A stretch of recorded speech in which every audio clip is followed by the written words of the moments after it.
Hello, my name is Melissa Daniels, and this is Strabismus to Stereopsis. And today I'm going to teach you an exercise called tube luster that could maybe help if you have strabismus and are teaching your eyes how to work together. Before jumping into the exercise, I want to let you know about learn.strabismussolutions.com. Over there you can sign up for a Zoom call, you can get access to different courses that I offer. There is a free quiz that you can take that can kind of help you know where you should be headed on your path from strabismus to stereopsis. Many of you are in vision therapy right now, and you have been given an exercise called luster. And luster can be done in so many different ways, but the basic version is really, really boring. And so I'm going to give you a variation on how you can do this to just spice things up, make it a little bit more interesting. I do want to say that when I make these videos, they are designed for people who are in vision therapy, just as something to kind of help them be more motivated, maybe know how to do their home exercises a little bit better, add some variation, maybe give some tips from that strabismus perspective. If you aren't in vision therapy, I highly recommend that you find a vision therapy office and start there, because doing it on your own can lead to double vision and it's just not a good idea. Just trust me. I know you don't want to trust me because I was you, but be smarter than me and trust me.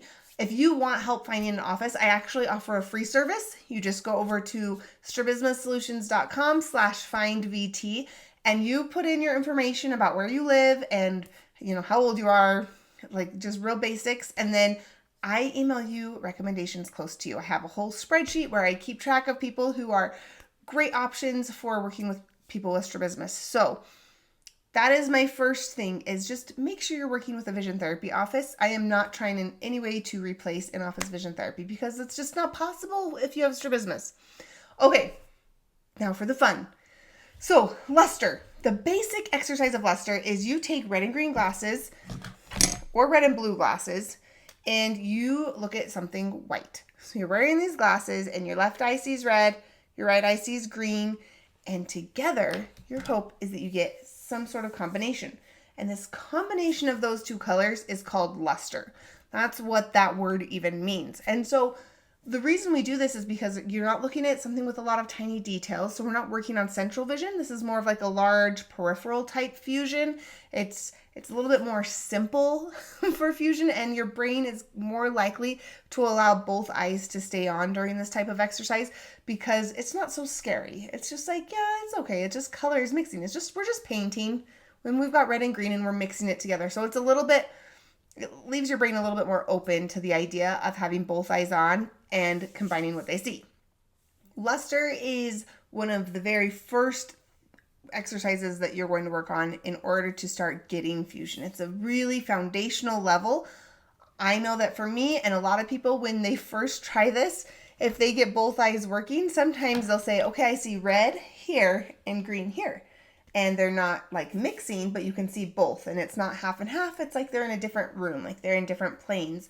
And this always blows people without strabismus away. They're like, what? Like, no, that's not possible. And it's like, I don't know, try having strabismus brain and you tell me if it's not possible. But it's really common. And so getting your brain to be okay with taking those two planes and like smashing them together, this is just so important. So luster is really great, but it's so boring. Like, I'm telling you, you put on these glasses and you stare at a blank piece of paper and you're just going to want to like gouge your eyes out. It's the worst. And there are a lot of different options, and I've shared so much. Like, I think this is maybe my third or fourth video about luster, and that's because it's just so foundational, and I want to just throw out some more ideas. So today's idea I have named tube luster. And for this activity, you are going to need red and green glasses and 2 tubes. Now, I love you guys, but I wasn't going to dig through my garbage can for you. So I did not use toilet paper rolls, but toilet paper rolls or paper towel rolls work really great. I just took 2 pieces of cardstock and I rolled them like this. So it's kind of like binoculars, okay?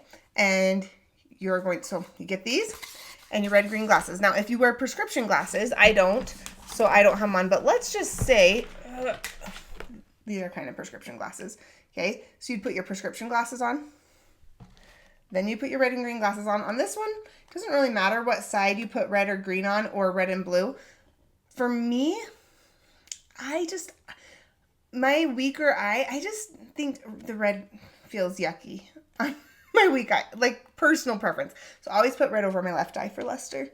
That makes it easier. So you put on your prescription glasses, then you put on your red and green glasses, and then you hold these tubes up to your eyes like this. Now, once you have all of your equipment, you need something white to look at. So we are going to find like a big white board, a white door, a white piece of paper. Actually, I think like 4 pieces of paper. If you get a white piece of butcher paper, like really, we're looking for something really quite large. That's the goal. And once you have secured this, you're going to take your binoculars, your toilet paper tubes or whatever you're using, and you're going to put them up to your eyes. And so right now, out of my left eye, I see a red circle. I'm looking kind of actually at the sky right now. And out of my right eye, I actually see it kind of looks blue. You know, my glasses are green, but whatever. And I can move these and I can see those circles moving, right? So I've got my red circles moving, my green circles moving, and I can move them out until it's like, no, I can't see that anymore. But if you move them towards each other, all of a sudden they start to overlap. And for me, I like to wiggle them a little bit. And once I start doing that, you can start getting a mixture. So you've got these, I'm going to take these all off. Whew. What a workout. So you've got these 2 circles and they're moving side to side. And then all of a sudden at some point, your brain fuses those together and you get just one circle. Now, it's not going to just like be perfect. What you notice is if you separate them back out, it's like, oh no, that one's definitely red and that one's definitely green. And when you overlap them, you start getting a mixture of colors. It's really important to just do this on a plain wall. You don't want any sort of detail, because once you start adding detail, then your brain is like, nope, that's not safe. I'm going to shut down my weaker eye. If you are not able to get any mixture, I will just say, give it time. This is one of a million ways to do luster. So you can always check with your office, like, okay, what other ways could I do this? You know, maybe just looking at the white wall. There's the Slotnick swirl that's amazing. People look at a balloon. I sometimes will try laying on my back. That helps. So there's a lot of different ways that you can do this.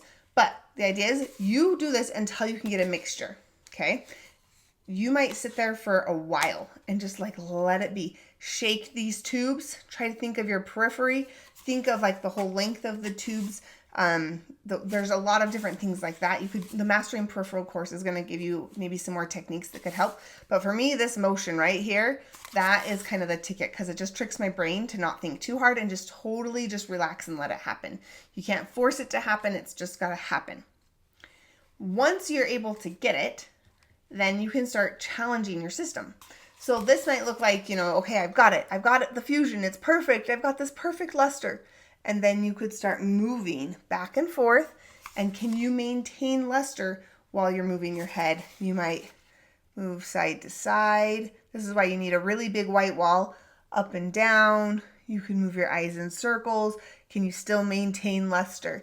Can you walk forwards? Can you walk backwards? Can you stand on one foot and balance? Can you jump on a trampoline and do this, right? So really you start challenging yourself to do it in more difficult circumstances.